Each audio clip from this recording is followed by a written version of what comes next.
जी, सीधे बैठेंगे, गुरु मंत्र बोलेंगे। गुरुर्ब्रह्मा गुरुर्विष्णु गुरुर्देवो महेश्वर गुरुर्साक्षात् परम ब्रह्म तस्मै श्री गुरुवे नमः। ओम शांति शांति शांति। Relax, gently open your eyes.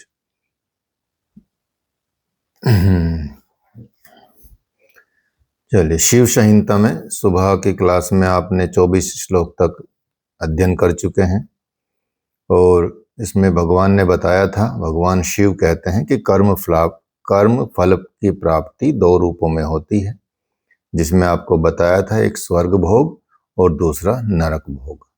इसके विषय में भगवान ने यहाँ बात की थी 23 और 24वें श्लोक में। अब भगवान बताते हैं 25वें 26वें श्लोक में भगवान शिव बताते हैं, जंतु भिश्चानुभूयन्ते स्वर्गे नाना सुखानि च नाना विधानि दुखानि नरके दुःसहानि व पाप कर्म वशाद दुखम पुण्य कर्मा वशात सुखम तत्स मात सुखार्ति विविधम पुण्यम प्रकुरुते ध्रुवम।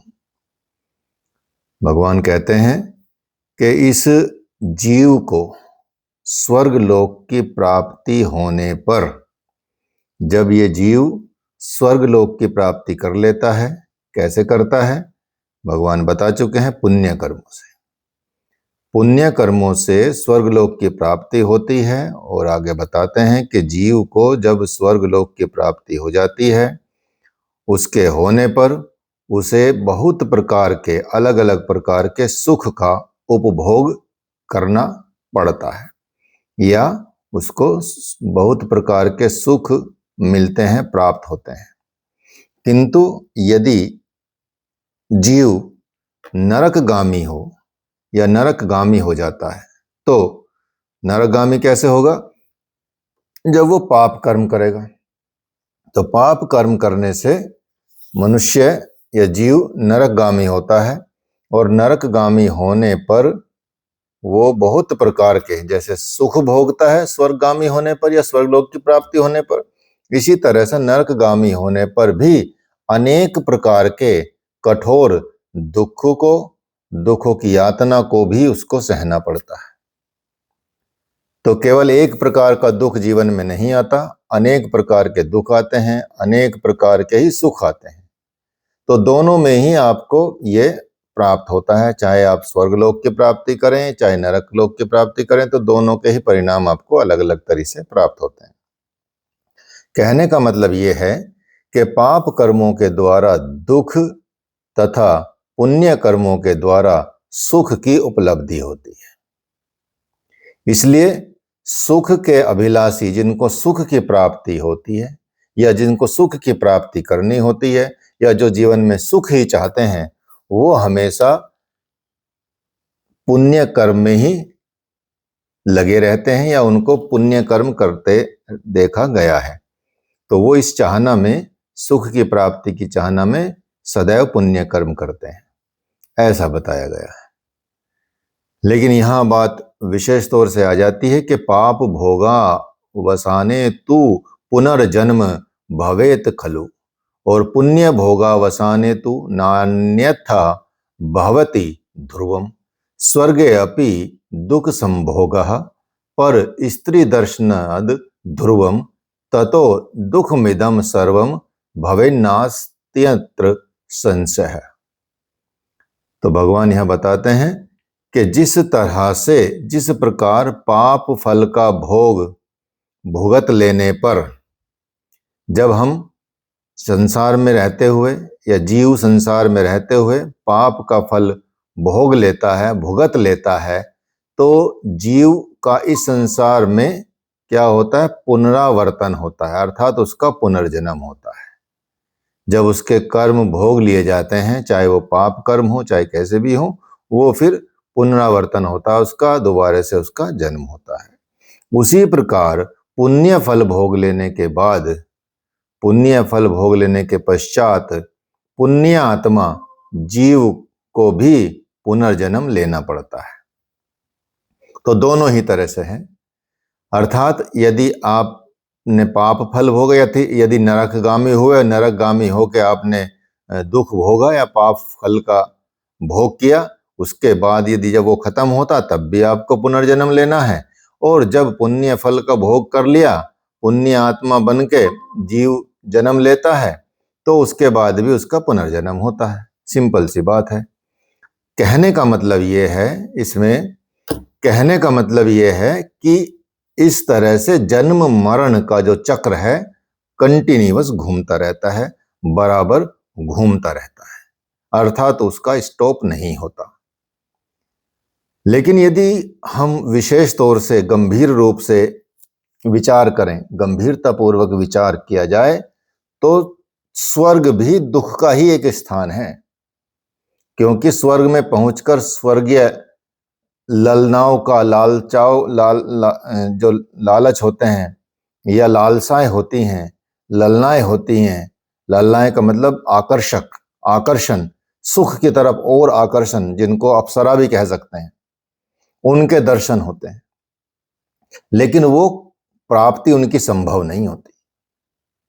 इसलिए बहुत ज्यादा धनवान व्यक्ति भी आप देखेंगे, उनकी भी बहुत सारी ऐसी लालसाएं होती हैं कि वो भी प्राप्त नहीं होती, वो भी संभव नहीं होती, जिसके कारण उनको भी मानसिक क्लेश भोगने पड़ते हैं। इसलिए स्वर्ग की प्राप्ति भी दुख का ही कारण है, एक तरह से ये मान के चलिए। वो क्षणिक सुख होता है, कुछ प्राप्ति होती है, लेकिन उसके बाद भी दुख को ही प्राप्त होता है मनुष्य। तो ऐसा नहीं है कि जो धरती पे सबसे अमीर आदमी हो गया वो दुखी नहीं होगा, वो किसी और चीज से दुखी होगा। गरीब धन की वजह से दुखी होता है, और वो अमीर भी धन की वजह से दुखी होता है, एक ज्यादा की वजह से, एक कम की वजह से।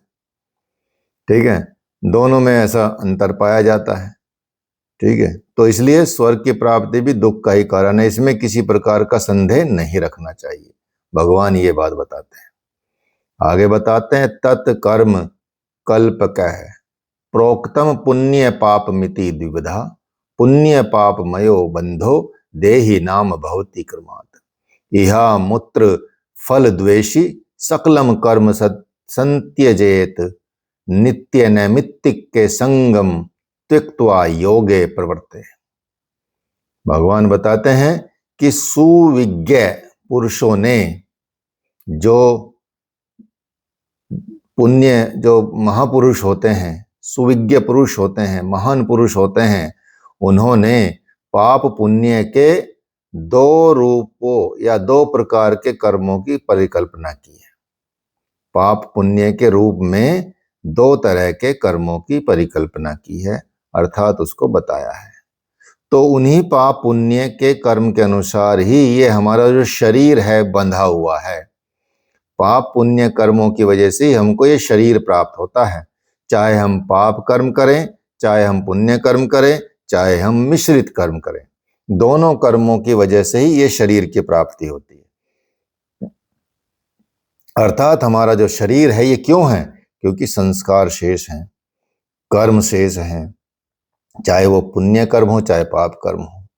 इसी के कर्मों के अनुसार हमारा ये शरीर बना हुआ है, या उस शरीर में आबद्ध है, या कर्म के अनुसार शरीर आबद्ध है, जिसके परिणाम स्वरूप जीव को संसार में बार बार अनेक बार जन्म लेना ही पड़ता है। जब तक आपके ये कर्म समाप्त नहीं होंगे, चाहे वो पुण्य कर्म हो, चाहे वो पाप कर्म हो, चाहे मिश्रित कर्म हो, सब कर्मों का आपको यहाँ भुगतना पड़ेगा। इस शरीर के द्वारा उसका भोग होगा ही होगा, अच्छा रहे या बुरा रहे, कुछ भी उससे कोई फर्क नहीं पड़ता। तो मनुष्य को इस लोक में और परलोक में, इस लोक के और परलोक के फलों और नित्य और नैमित्तिक फलों की इच्छा का परित्याग कर केवल योग अभ्यास की साधना में निरत रहना ही मोक्ष प्राप्ति का कारण बनता है।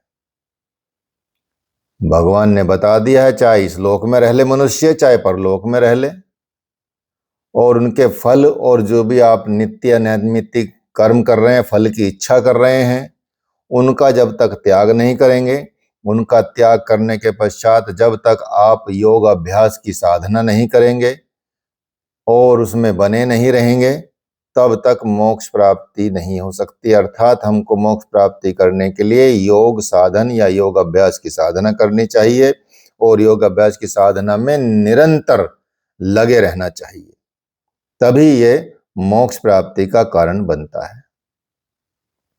तो योग अभ्यास कितना महत्वपूर्ण है जीवन में, ये आप समझ ही गए होंगे और भगवान बार बार बता भी रहे हैं। कर्म कांडस्य महात्म्यम ज्ञात्वा योगी त्यजे सुधि पुण्य पाप द्वयम त्यक्त्वा ज्ञान कांडम प्रवर्तते। आत्मा वा रे चे श्रोतव्यो मंतव्य इति यच्छुति सा सेव्या तत्प्रयत्नेन मुक्तिदा हेतुदायिनी। कर्म कांड की महत्ता को जान लेने के बाद, कर्म कांड की महत्ता को समझ लेने के बाद या उसको पहचान लेने के बाद पुण्य और पाप के कर्मों का परित्याग करके, जब हम कर्म कांड की महत्ता को समझ जाएं, उसको रियलिटी उसकी समझ जाएं, जीवन को समझ जाएं, जन्म मृत्यु के चक्र को समझ जाएं और इस आधार पर हम उसको समझ लें, यदि हर पाप पुण्य के कर्मों को समझ के उनका परित्याग कर दें, पाप और पुण्य कर्मों का परित्याग कर दें और उसका परित्याग करके योग साधना में प्रवृत्त हो जाएं। तो जब आप योग साधना में प्रवृत्त हो जाएंगे तो आपका एक द्वार, मोक्ष का द्वार खुल जाएगा।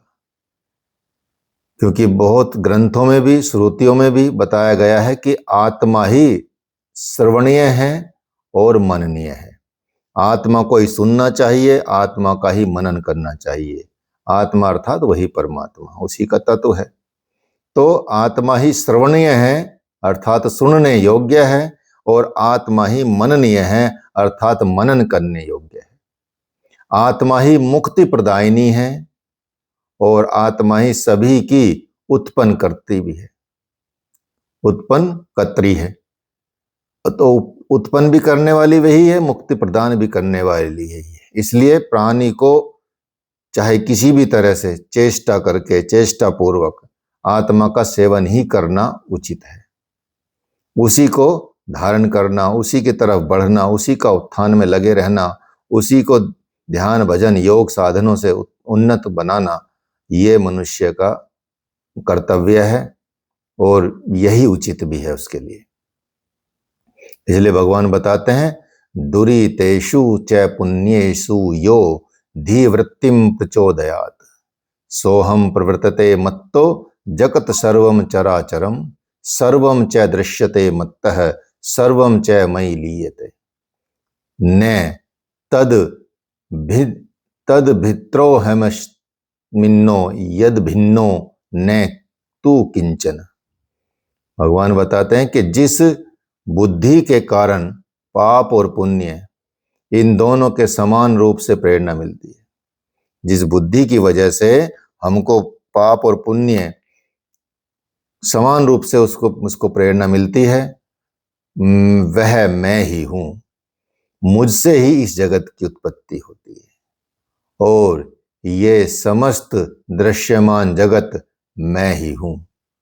अर्थात ये जो दुनिया दिख रही है ये मैं ही हूं। यह सब मुझसे ही उत्पन्न होता है और मेरे में ही विलीन हो जाता है। सेम भगवान कृष्ण ने भगवत गीता में जो बात की है, अर्थात तत्व वही है, बात वही है, कोई डिफरेंस नहीं है।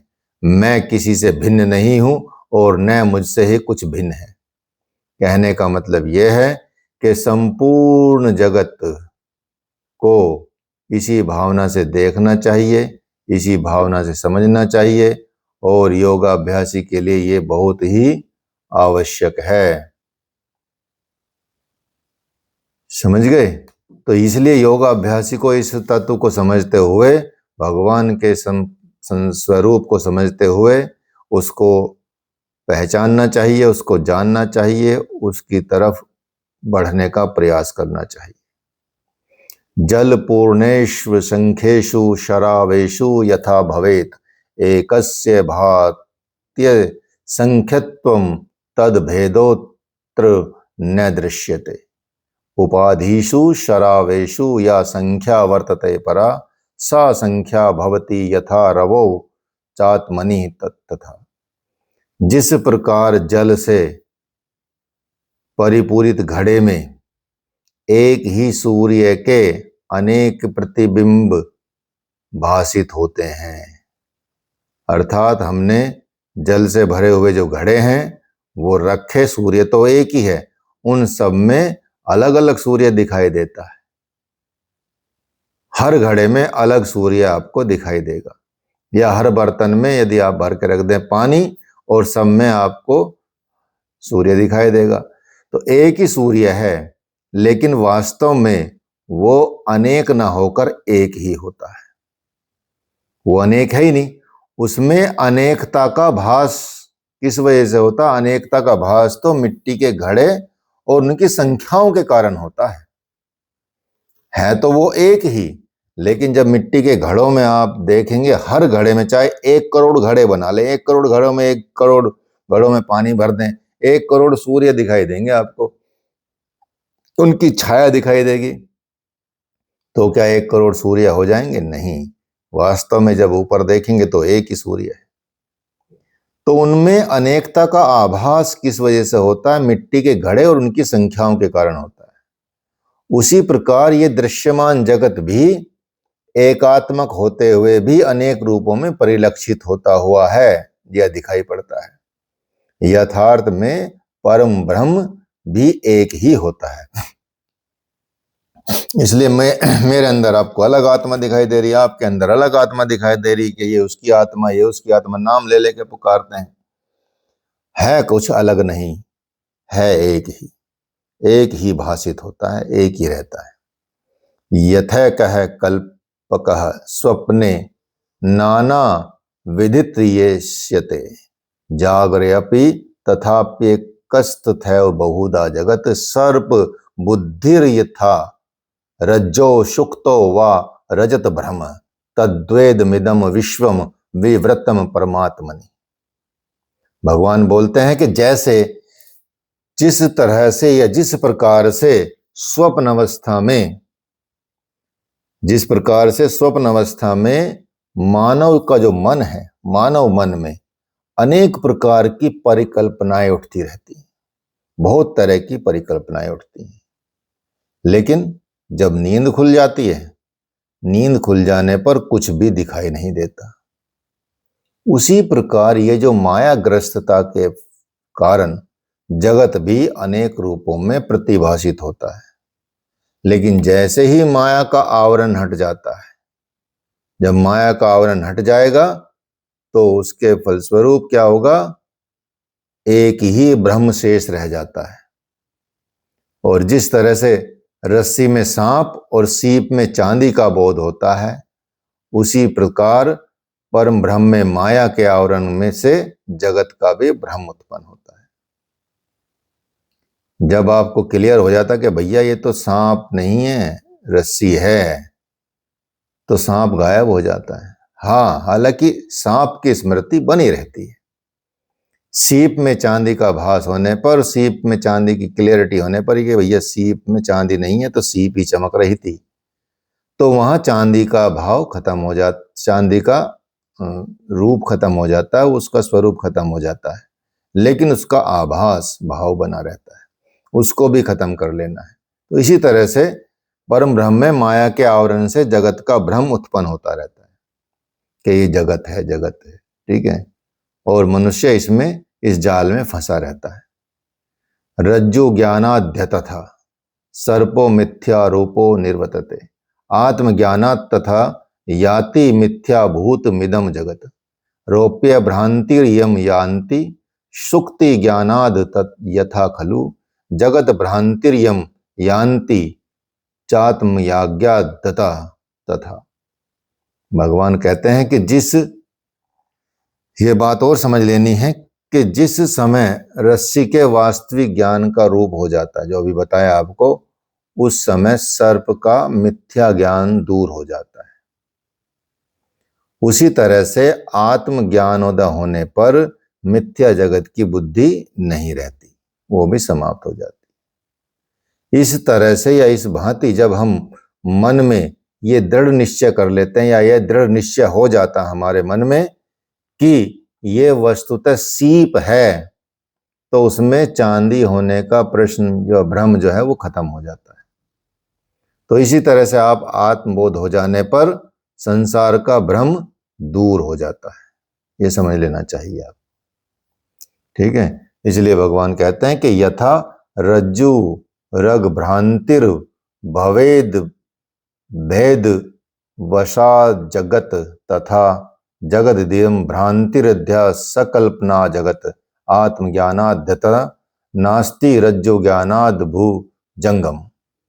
जिस प्रकार रस्सी को सांप समझ लेने का मिथ्या ज्ञान उत्पन्न होता है, उसी तरह से संसार भी अज्ञान के वशीभूत होकर अर्थात जगत में विभिन्नता के रूप होने वाला भ्रम भी रस्सी में सांप होने के भ्रम के ही समान होता है, उसी तरह का होता है। तो ये केवल एक सांसारिक कल्पना ही होती है, इसमें बिल्कुल भी लेस मात्र भी सत्यता नहीं रहती।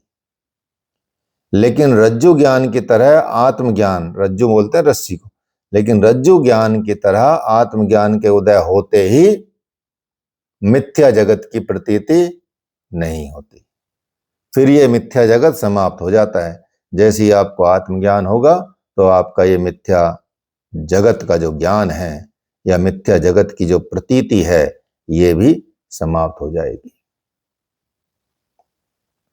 यथा दोष वशा शुक्लः पीतो भवति नान्यथा अज्ञान दोषात् दात्मापि जगद भवति दुरस्यत जयत दोषनाशे यथा शुक्लो बृहते रोगिना स्वयं शुक्ल ज्ञाना तथा ज्ञानात् सादात्मा तथा कृतः।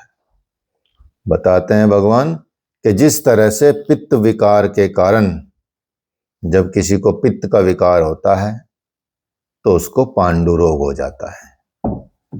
पांडु रोग बोलते हैं उसको, पीलिया को, ठीक है, पीलिया जैसी चीजों को, ठीक है। तो जैसे पित्त विकार किसी को बढ़ जाएगा तो उसको पांडु रोग हो जाएगा, कामला रोग भी कह सकते हैं उसको। तो वो हो जाने से शरीर का वर्ण क्या होता है, पीला दिखाई देने लगता है। तो पांडु रोग होने से पीला दिखाई देता है क्योंकि पित्त विकार बढ़ गया, पित्त विकार बढ़ने से कामला रोग हो गया है या पांडु रोग हो गया है, जिससे शरीर का वर्ण जो है पीला हो जाता है, पीला दिखाई देता है। उसी प्रकार ज्ञान दोष के फलस्वरूप ये आत्मा भी मिथ्या जगत के रूप में जान पड़ने लगता है। इसी प्रकार की अज्ञानता आराम से तो मिट नहीं पाती।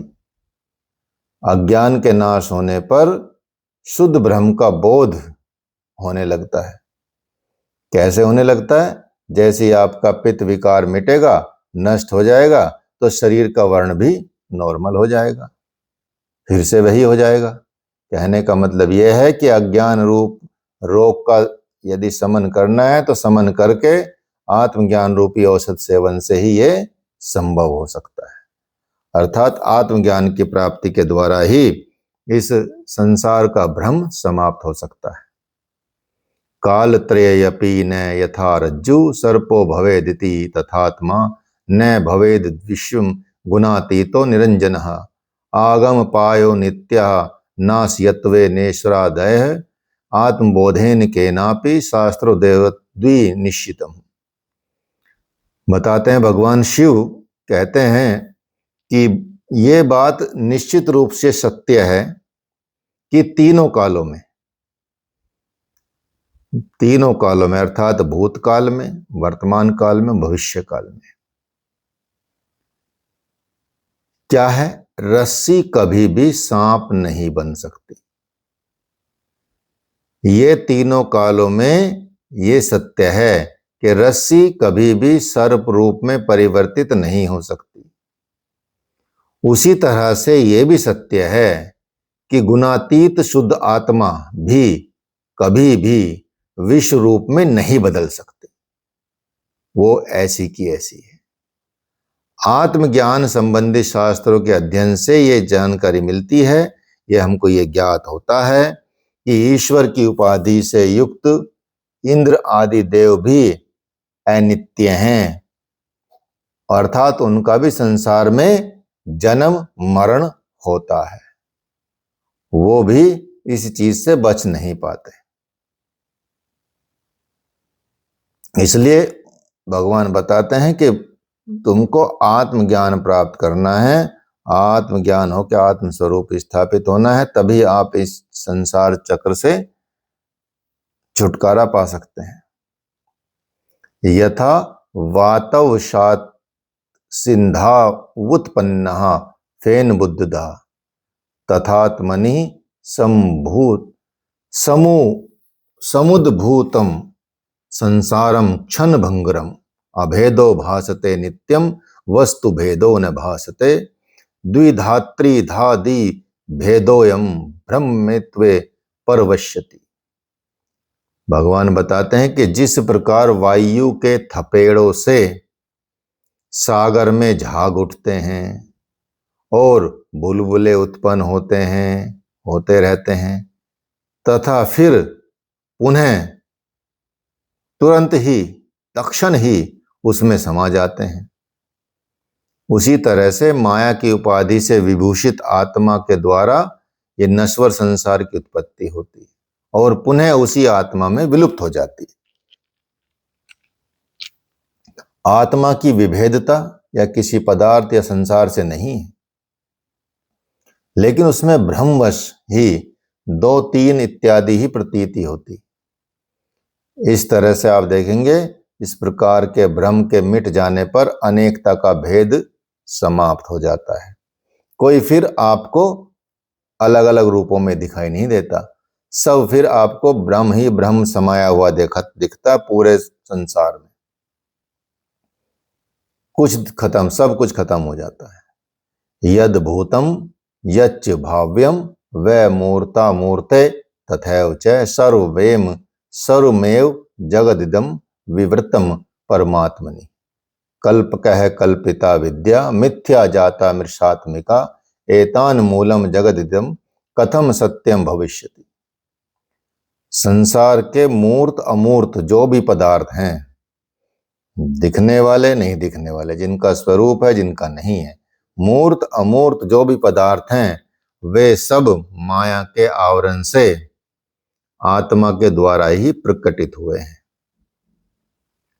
और ये सारा जगत समस्त संसार अविद्या का ही एक काल्पनिक रूप है और कुछ नहीं। अविद्या है सबका कारण, जिसकी नींव ही किस पर आधारित है? असत्य पर आधारित है। और वो स्वयं सत्य किस प्रकार से हो सकता है? जिसकी नींव असत्य पर आधारित है तो वो सत्य तो हो नहीं सकता। इसलिए भगवान कहते हैं कि चैतन्यात् सर्वमुत्पन्नम जगददे चराचरम तस्मात् सर्वे परित्यज्य चैतन्य तु समाश्रयेत घटस्याभ्यंतरे बाह्ये यथाकाशम प्रवर्तते तथात्म अभ्यंतरे बाह्ये ब्रह्मांडस्य प्रवर्तते। इस संपूर्ण विश्व की उत्पत्ति केवल चेतन आत्मा के द्वारा ही होती है।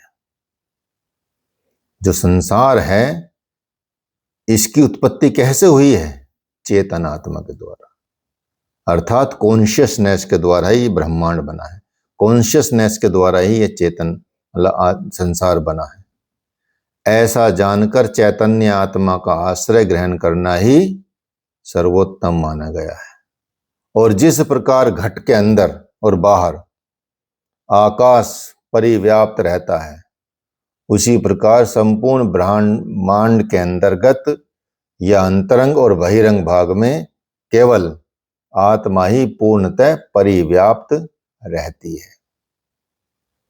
इसलिए अर्जुन जब भगवान की प्रार्थना करते हैं तो वो चारों तरफ से भगवान को मानते हैं कि भगवान आपकी मैं ऊपर से नीचे से आगे से पीछे से दाएं से बाएं से सब ओर से आपकी वंदना करता हूं। आप तो चारों तरफ व्याप्त हैं, आप तो अंदर भी हैं बाहर भी हैं, कहीं आप छूटे नहीं हैं। आपको चारों तरफ आप व्याप्त हैं, वहीं हर जगह से मैं आपकी वंदना करता हूँ, आपको प्रणाम करता हूँ। सततम सर्वभूतेषु यथाकाश प्रवर्तते तथात्माभ्यंतरे बाह्ये ब्रह्मांडस्य प्रवर्तते वर्तते ते सर्वभूतेषु यथाकाशम समन्ततः तथात्माभ्यंतरे बाह्ये कार्य वर्गेषु नित्यशः। यही बताते हैं भगवान कि जिस प्रकार इस चराचर जगत में, संसार में आकाश की परिव्याप्ति रहती है, आकाश रहता है चारों तरफ, उसी तरह से, उसी प्रकार समस्त ब्रह्मांड के अंदर और बाहर में भी आत्मा ही व्याप्त रहता है। अर्थात जैसे आकाश सभी भूतों में समाविष्ट रहता है, सब जगह पर आकाश होता है, क्योंकि सब भूत प्राणियों की उत्पत्ति कैसे हुई है? पंच तत्वों से, तो आकाश तो सब में रहेगा। तो इसी प्रकार जैसे आकाश सभी भूतों में समाविष्ट रहता है, वैसे ही संसार के सारे प्रादुर्भूत पदार्थों में आत्मा का समावेश रहता है। ठीक है। असंलग्नम यथाकाशम मिथ्याभूतेषु पंचषु असंलग्न स्थितात्मा तु कार्य वर्गेषु नान्यथा ईश्वर दिग्गज गत सर्वमात् व्याप्तम समन्ततः एकोस्ति सच्चिदानंदः पूर्णो द्वैविर्जितः। भगवान बताते हैं कि जिस प्रकार आकाश पंचभूतात्मक होते हुए भी उसमें सन्निहित नहीं रहता, उसी तरह से आत्मा भी समस्त वस्तुओं में परिव्याप्त रहते हुए भी उसमें लिप्त नहीं होती और लिप्त न होकर पृथक रूप से स्थित रहता है। आकाश पंचभूत है, पंचभूत का एक हिस्सा, लेकिन वो दिखेगा नहीं कि पंचभूत में है पंचभूत ही, लेकिन उसमें सन्निहित नहीं रहता, उसमें नहीं होता, दिखता नहीं है। उसी प्रकार आत्मा भी सब में व्याप्त रहते हुए भी लिप्त नहीं होती, उसमें दिखती नहीं, अर्थात उसमें पता नहीं चलता। अखिल विश्व में एक ही आत्मा परिव्याप्त है, पूरे संसार में, पूरे ब्रह्मांड में भगवान बता रहे हैं कि एक ही आत्मा परिव्याप्त है, कोई भेद नहीं, अलग अलग नहीं है, कोई एक दूसरे से भिन्न नहीं है, सब एक ही आत्मा में परिव्याप्त है, या एक ही आत्मा सब में परिव्याप्त है। वही एक आत्मा है सच्चिदानंद स्वरूप, द्वैधी भाव से रहित है, उसका कोई द्वैध भाव नहीं है, दो नहीं है, डुएल नहीं है, सिंगुलर है, सिंगल है, अर्थात वो अद्वैत रूप कही गई है, वही अद्वैत रूप है। तो बताते हैं यस्मात् प्रकाशको नास्ति स्वप्रकाशो भवेत् ततः स्वप्रकाशो यस्तस्मादात्मा ज्योति ही स्वरूपकः अविच्छिन्नो यतो नास्ति देश काल स्वरूपतः आत्मनः सर्वथा तस्मादात्मा पूर्णो भवेत् खलु। उस अद्वैत आत्मा को प्रकाशित करने वाला कोई नहीं होता, बल्कि वह अपनी प्रभा से ही प्रकाशमान रहता है। जैसे सूर्य को कौन प्रकाशमान करता है? सूर्य किससे प्रकाशमान होता है? सूर्य तो खुद ही प्रकाशमान है, वो तो दूसरों को करता है।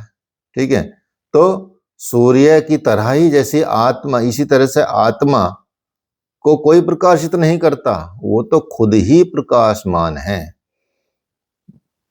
आपके अंदर एनर्जी कहां से है? आप सोचिए, क्या खाने पीने से एनर्जी आ रही है? हाँ ठीक है, एक तत्व को मान सकते हैं, लेकिन है पहले से, तभी आप उसको खा पी के संवार सकते हैं ना। वो निकलने के बाद तो आप देखिए, कुछ भी खिला दे पिला दें, कुछ भी कर दें, कभी चल फिर नहीं पाएगा, आपकी एनर्जी शक्ति नहीं रहेगी, आपका शरीर गर्म नहीं रहेगा, ठंडा पड़ जाएगा, वो गर्मी निकल जाएगी आपके शरीर से। तो वो कहां से है? वही एनर्जी है, वो स्वयं में प्रकाशित है, तो इसलिए उसको कोई प्रकाशित नहीं कर सकता, वो तो अपने से ही, अपनी प्रभा से ही प्रकाशमान रहता है, और स्वयं प्रभाववान होने के फलस्वरूप ही वो ज्योति स्वरूप रहता है। देश काल के विचार से वो अविच्छिन्न नहीं है, अर्थात उसमें न तो देश काल आदि के कोई नियम होते हैं और न ही संकुचन और विस्तारण के नियम होते हैं। ना वो सिकुड़ सकता, ना बढ़ सकता, ना विस्तार हो सकता उसका, ना संकुचित हो सकता, ना देश काल का कोई नियम लागू होता है उस पर। अर्थात मतलब इस तरफ है, उस तरफ है, या ऊपर है, नीचे है, कहीं नहीं, चारों तरफ है। इसलिए आत्मा सदैव ही अपने आप में क्या होता है? परिपूर्ण होता है, कंप्लीट होता है। ओम पूर्णमदः पूर्णमिदं पूर्णात् पूर्णमुदच्यते पूर्णस्य पूर्णमादाय पूर्णमेवावशिष्यते।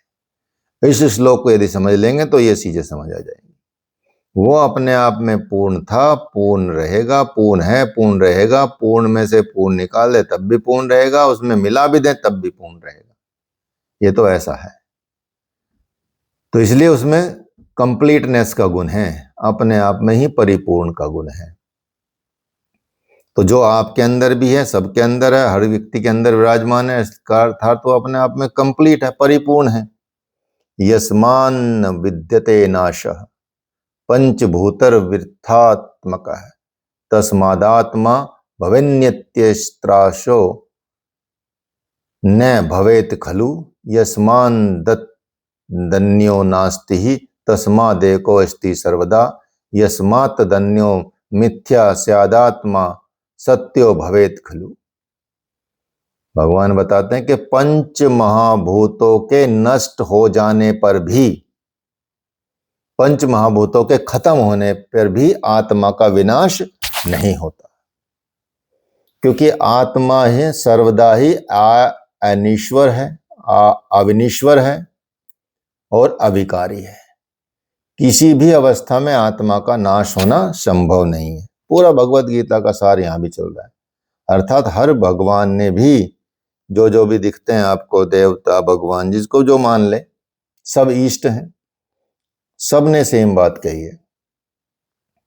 अर्थात कहीं ना कहीं तो सत्यता है। यदि हाँ अपनी लॉजिकल बुद्धि लगाएं, यदि अपनी नास्तिक बुद्धि भी लगा लें, तब भी किसी भी अवस्था में आत्मा का नाश होना असंभव है। आत्मा के अतिरिक्त अन्य कुछ भी न होने पर यह निश्चित रूप से कह सकते हैं कि आत्मा ही अद्वैत रूप है। इसलिए इस प्रकार जब जगत में सभी पदार्थ असत्य हैं तो केवल शुद्धात्मा को ही सत्य माना जा सकता है, वही सत्य है। अविद्या भूत संसारे दुख नाशे सुखम यतः ज्ञानादात्य शून्यम स्थायत मादात्मा भवेत सुखम यस्मान्यशित ज्ञानम ज्ञानेन विश्व कारणम तस्मादात्मा भवेत ज्ञानम ज्ञानम तस्मात् सनातनम। कि संपूर्ण सृष्टि की उत्पत्ति में एकमात्र कारण अविद्या को माना गया है। अर्थात संपूर्ण सृष्टि की उत्पत्ति में एक ही कारण है, वो है अविद्या। और सांसारिक दुखों के निवारण होने के बाद सुखागमन माना जाता है। लेकिन दुखों के आदि और अंत का संबंध ज्ञान से नहीं रहता। दुखों के आदि और अंत का संबंध ज्ञान से नहीं है। ज्ञान के द्वारा ही अज्ञान का विनिष्टीकरण हुआ करता है। भगवान कहते हैं भगवत गीता में भी, अर्जुन इस अज्ञान को तो ज्ञान रूपी तलवार से काट डाल या छेदन कर डाल उसका। तो इससे यह सिद्ध होता है कि विश्व का मूलभूत कारण क्या है? ज्ञान है। इसलिए आत्मा ही ज्ञान रूप है, नित्य है और शाश्वत है। इस ज्ञान को समझ लेना है कि ये आत्म तत्व ही अपने आप में सत्य है। कालतो विविधम विश्वम यदा चैव भवेदिदम तदेको अस्ति स एवात्मा कल्पनाथ वर्जितः ब्रह्माणि सर्वभूतानि विनाशम याति कालतः तो वाचो निर्वर्तन्ते आत्मा द्वैध विरजित। काल के अनुसार अनेक रूपों वाले संसार की उत्पत्ति होती है और इसलिए वो एक प्रकार की आत्मा ही है। इस प्रकार ये कह सकते हैं कि आत्मा कोई काल्पनिक वस्तु न होकर सत्य स्वरूप है। आत्मा से अलग जो भी पदार्थ होते हैं वे सब के सब समय के अनुसार नाश को प्राप्त होते हैं। आत्मा के अलावा संसार का कोई भी पदार्थ है, एक ना एक टाइम उसका निश्चित है कि वो नाश को प्राप्त होगा, वो नष्ट होगा ही होगा। इसलिए आत्मा द्वैधी भाव से रहित होती है, उसमें कोई द्वैध भाव नहीं होता, ड्युअलिटी नहीं होती, एक ही रहता है। उसे वाणी द्वारा व्यक्त भी नहीं कर सकते, उसकी एक्सप्लेनेशन नहीं दे सकते, महसूस देख सकते भी नहीं है, उसको सिर्फ आभास किया जा सकता है, उसको समझा जा सकता है, अंतःकरण में जाकर समझा जा सकता है। न यखम वायुर्न चाग्निश्च न जलम पृथ्वी न च नैत काय नेशरादि पूर्ण कात्मा भवेत खलु आत्मनात्मना योगी पश्चात्मनि निश्चितम सर्व संकल्प सन्यासी त्यक्त मिथ्या भवग्रह। एक सेकंड होल्ड कीजिएगा। ठीक है, तो यहां बताते हैं कि आकाश, आत्मा जो है, आत्मा आकाश रहित होने के परिणाम स्वरूप, आत्मा जो आकाश रहित होने के परिणाम स्वरूप निशब्द है, वायु के अभाव से स्पर्शहीन है, अग्नि के अभाव से तेजहीन है, जल विहीन होने के कारण रसहीन है, तथा पृथ्वी तत्व के अभाव से गंधहीन भी है। तो ये वह कारण से रहित होने के फलस्वरूप कोई कार्य भी नहीं है, और न तो ब्रह्म आदि ईश्वर ही है, इसलिए वो आत्मा अपने आप में पूर्ण काम है, अर्थात वो सभी कामनाओं से परे है, ये मानना चाहिए। इस प्रकार आत्मा के द्वारा आत्मा को में झांक कर देखने वाला ऐसा योगी जो सभी संकल्प विकल्प का परित्याग कर देता है, वही समाधिस्थ हो जाता है, उसी की समाधि लग जाती है। जिसने अपने संकल्प विकल्प का परित्याग कर दिया, उसकी समाधि सिद्ध हो जाती। आत्मनात्मनि चात्मनाम दृष्टवान्ततः वान्तनम सुखात्मकम विस्मृत्य विश्वम रमते समाधेस्तिव्रत तथा मायैव विश्वजननी नान्या ततो ध्या परा यदि नाश समायाति विश्वम नास्ति तदा खलु। इस प्रकार का योग साधक अपने आत्मा से आत्मा को आत्मा में देखता है, और ऐसे देखता हुआ संसार को भुला देता है, विस्मृत कर देता है। और विस्मृत करके क्या होता है? वो आनंद स्वरूप समाधि में तेजी के साथ रमन करने लग जाता है, तब उसको आनंद स्वरूप समाधि प्राप्त हो जाती है। और इस संपूर्ण जगत की जनयित्री माया को माना गया है, ये जनक माया को माना गया है, क्योंकि उसके द्वारा ही विश्व उत्पत्ति संभव होती है, इसके अतिरिक्त अन्य कोई कारण नहीं है। ये बात निश्चित है या सुनिश्चित है। इसलिए आत्मबोध होने पर नाशवान विश्व की पूर्ण रूप से परिसमाप्ति हो जाती है। जब आपको आत्मबोध हो जाएगा तो ये जो संसार है, इसकी पूर्ण रूप से समाप्ति हो जाएगी, ये फिर दिखेगा नहीं, ऐसी स्थिति आ जाती है। फिर जगत में ब्रह्म ही ब्रह्म दिखता है, एक ही तत्व दिखता है आपको, वो स्थिति होती है आत्मबोध होने की। हेयम सर्वविदम यस्य माया विलसितम यतः ततो न प्रीति विषयस्तुन वित्त सुखात्मक अरि मित्र मुदा सीन स्त्रीविधम स्यादिदम जगत व्यवहारेषु नियतम दृश्येत नान्यथा पुनः प्रिया प्रियादि भेदस्तु वस्तुषु नियत स्फुटम। ये समस्त मिथ्या जगत, जो भी झूठा जगत है, मिथ्या जगत है, केवल माया का ही हास विलास होता है। इसलिए इसे सुख का साधन न मानकर इसकी प्रीति से मुंह मोड़ लेना चाहिए। इसको सुख का साधन नहीं मानना चाहिए, क्योंकि आपका तो मोह आएगा, बार बार मोह जाता है हर जगह पे, ठीक है, प्रेम जाता है हर जगह पे, लेकिन मोह को खत्म करना चाहिए, इसकी प्रीति से मुंह मोड़ लेना चाहिए। और इस संसार में मुख्य रूप से 3 प्रकार के व्यवहार परिलक्षित होते हैं, 3 प्रकार के व्यवहार होते हैं। या तो कोई शत्रु हो सकता है, या कोई मित्र हो सकता है, या फिर उदासीन, ना शत्रु ना मित्र। ये तीन ही प्रकार के व्यवहार हैं संसार में, ठीक है, शत्रु, मित्र और उदासीन। इससे अलग कुछ भी नहीं है।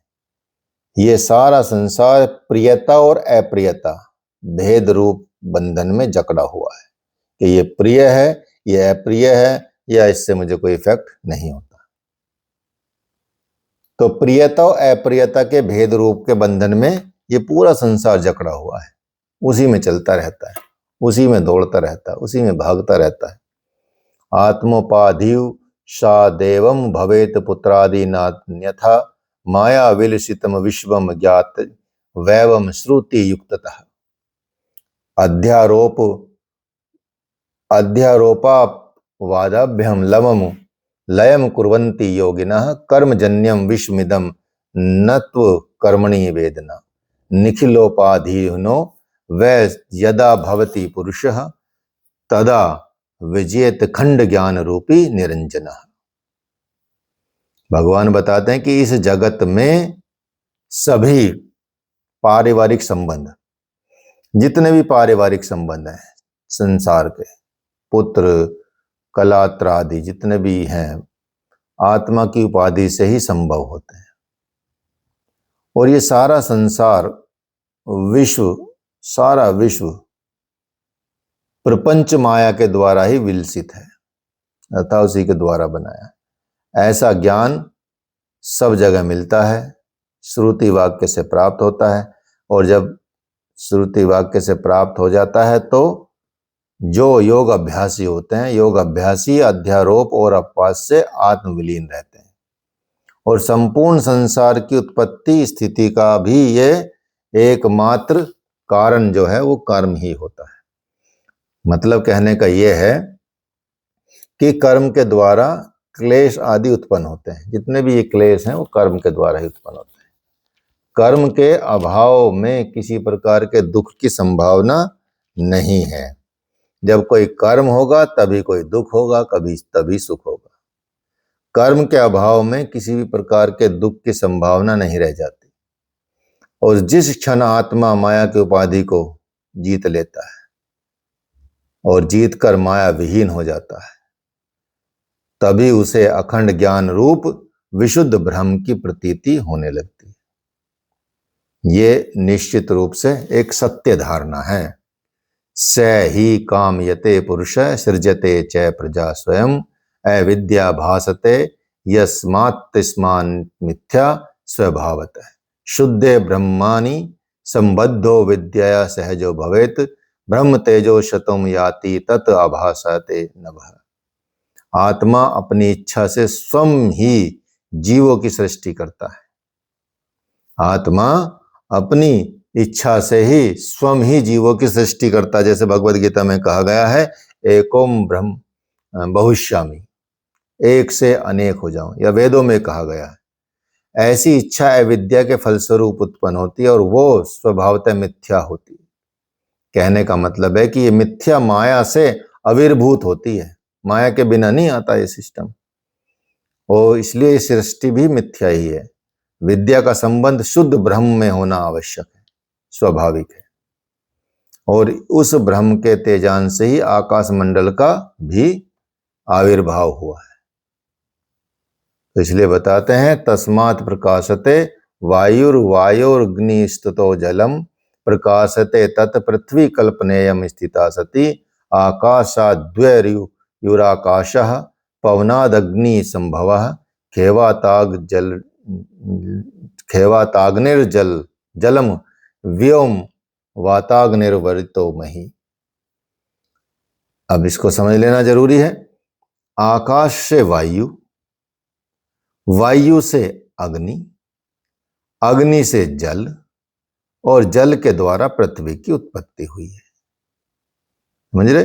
ये पंच महाभूतों में बताया गया कि आकाश से वायु उत्पन्न हुआ है, वायु से अग्नि उत्पन्न हुई है, अग्नि से जल उत्पन्न हुआ है और जल से, जल के द्वारा पृथ्वी की उत्पत्ति हुई है। ऐसी कल्पना की गई है। इसलिए इसी प्रकार कहा जा सकता है कि आकाश से वायु और आकाश वायु के सम्मिलन से अग्नि उत्पन्न हुई है। इसलिए आकाश, वायु, अग्नि, इन तीनों के संयोग से जल उत्पन्न हुआ है और आकाश, वायु, अग्नि और जल के का एक होने से पृथ्वी की उत्पत्ति हुई है। अर्थात एक जो पहला है वो दूसरे के साथ मिलके दो तीसरे की उत्पत्ति करता है, फिर तीनों मिलके चौथे की उत्पत्ति करते हैं, फिर चारों मिलके पांचवे की उत्पत्ति करते हैं। इस तरह से हम इन पंच महाभूतों को समझना चाहिए। आकाश से वायु और वायु और आकाश मिलके अग्नि मिल जाती है और अग्नि, वायु, आकाश मिलके जल बन जाता है और जल, अग्नि, आकाश, वायु मिलके पृथ्वी बन जाती है। इस तरह से पृथ्वी तत्व की उत्पत्ति हुई। तो ये एक दूसरे के साथ मिलके ही सृष्टि का निर्माण कर रहे हैं। खलम शब्द लक्षणम वायुश्चंचल स्पर्श लक्षण स्यार्द्रुप लक्षणम तेजः सलिलम रस लक्षणम गंधलाणी का पृथ्वी नान्यथा भवति ध्रुवम विशेष गुणा स्फुरित यथा शास्त्रादि निर्णय है। आकाश में केवल एक शब्द गुण ही विद्यमान है, लेकिन वायु के दो गुण हैं, एक चपलता और दूसरा स्पर्शशीलता। चपलता मतलब चंचलता, इधर उधर भागने वाली, और दूसरी स्पर्शशीलता। अग्नि का गुण केवल रूप और जल का गुण रस होता है। अग्नि का गुण रूप होता है और जल का गुण रस होता है, और पृथ्वी में गंध का गुण होता है। इसलिए इस तरह से इस प्रकार की निश्चयता में भी कुछ अन्यथा नहीं है और कुछ नहीं। तो शास्त्रों के नियम अनुसार या निर्णय अनुसार ही पंच तत्वों में इन विशिष्ट गुणों का होना माना गया है।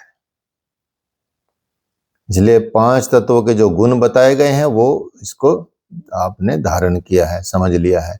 शब्द कै गुणा मांश अमाकाशम द्विगुणो वायुरुच्यते तथैव त्रिगुणम तेजो भवान्त्यापश्च त्रिगुणा शब्द स्पर्श रूपम च रसो गंधश्चैव च एतत् पंच गुणा पृथ्वी कल्पकः कल्पयते धुना।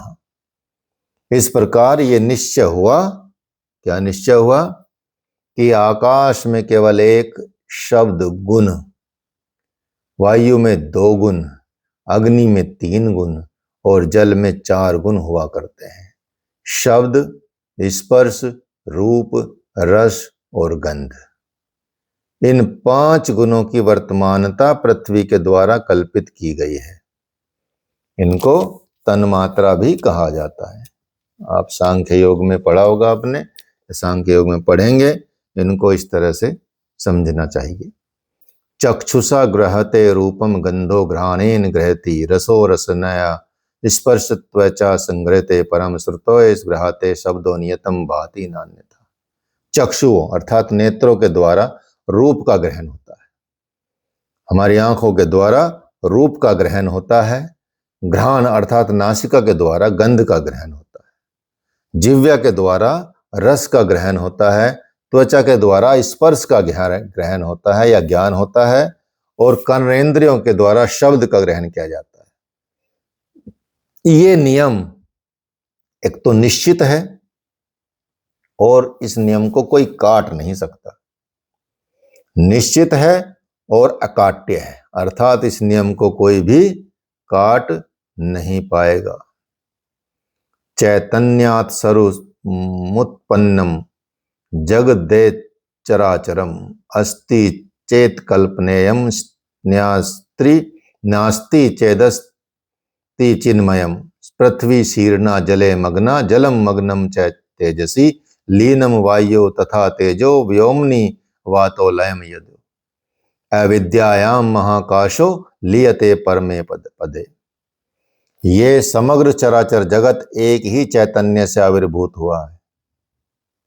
ऐसी कल्पना करने से संसार की सत्यता प्रतीत होती है, लेकिन संसार के न रह जाने पर उस शुद्ध चेतन आत्मा के सिवा और कुछ भी अवशिष्ट नहीं बचता। जैसे पृथ्वी जल में निमग्न हो जाती है और जल में अग्नि का विलय हो जाता है, वैसे ही अग्नि का वायु में और वायु का आकाश में विलय सुनिश्चित होता है। अर्थात जब शरीर अंत होता है तो इस तरह से ये अपने अपने तत्व में विलीन होते हैं। इसके बाद वो आकाश भी अविद्या में विलीन हो जाता है और अविद्या स्वरूपा माया महाकाश में पहुंचकर अर्थात परम पद में जाकर विलुप्त हो जाती है। अर्थात पंचभूतात्मक जगत अपने अपने कारणों में लय को प्राप्त हो जाता है। ऐसी अवस्था आने पर केवल एक ही ब्रह्म शेष रह जाता है। इनका विस्तार भी ऐसी होता है और समाप्ति भी ऐसी होता है। अर्थात आकुंचन और विस्तारन दोनों को आप समझ सकते हैं कि वो तत्व एक दूसरे मिलते चले जाते हैं और खत्म हो जाते हैं और फिर अंत में क्या बचता है? एक ही ब्रह्म बचता है। वही परम ब्रह्म कहा जाता है, उसी को परम ब्रह्म कह सकते हैं। तो इसलिए बताते हैं कि परमेश्वर की दो शक्तियां मानी गई है, एक विक्षेप और दूसरा आवरण। ये शक्तियां अंततः अनंत, मतलब इन शक्तियों को बताया गया है, ये दोनों शक्तियां बताई गई हैं परमेश्वर की, विक्षेप और आवरण। ये शक्तियां अनंत दुखदायिनी होती हैं, ये बोला गया। अर्थात क्यों? क्योंकि माया को जो बताया गया वो त्रिगुणात्मक स्वरूप को बताया गया। माया त्रिगुणात्मक है। कौन से तीन गुण हैं? सबको पता ही है, क्या है? सत्व, रज और तम, इनको कहा गया। और वो इन तीनों गुणों से में से अपनी इच्छा के अनुसार कोई भी ग्रहण करती। जब वो किसी को भी ग्रहण कर लेगी तो उसी को उसकी आवरण शक्ति कहते हैं। और ये शक्ति जब ज्ञान आवरण धारण कर लेती है तब वो स्वतः ही अज्ञान में बन जाती है और फिर पुनः यह विक्षेप शीला शक्ति जगत आकृति का प्रदर्शन करने लगती है। फिर ये जगत की आकृति को प्रदान करती है, ये देती है। तमो गुणात्मिका विद्या या सा दुर्गा भवेत स्वयं ईश्वरम तदुपहितम चैतन्यम तद्भूत ध्रुवम सत्वाधिका च या विद्या लक्ष्मी स्या दिव्य रूपनी चैतन्यम तदुपहितम विष्णुर्भवती नान्यथा रजोगुणाधिका विद्या ज्ञेया सा वै सरस्वती कश्चित स्वरूपो भवती ब्रह्म तदुपधारक। भगवान बताते हैं कि यही माया में तमोगुण धारण करके, ये जो महामाया है, तमोगुण धारण करके क्या बन जाती है? दुर्गा स्वरूपनी बन जाती है और चेतन रूप ईश्वर को उत्पन्न करती है। यही माया जब सत्वगुण को धारण कर लेती है तब वो दिव्य स्वरूपनी लक्ष्मी बन जाती है और लक्ष्मी बनकर विष्णु रूप चैतन्य का आविर्भाव करती है।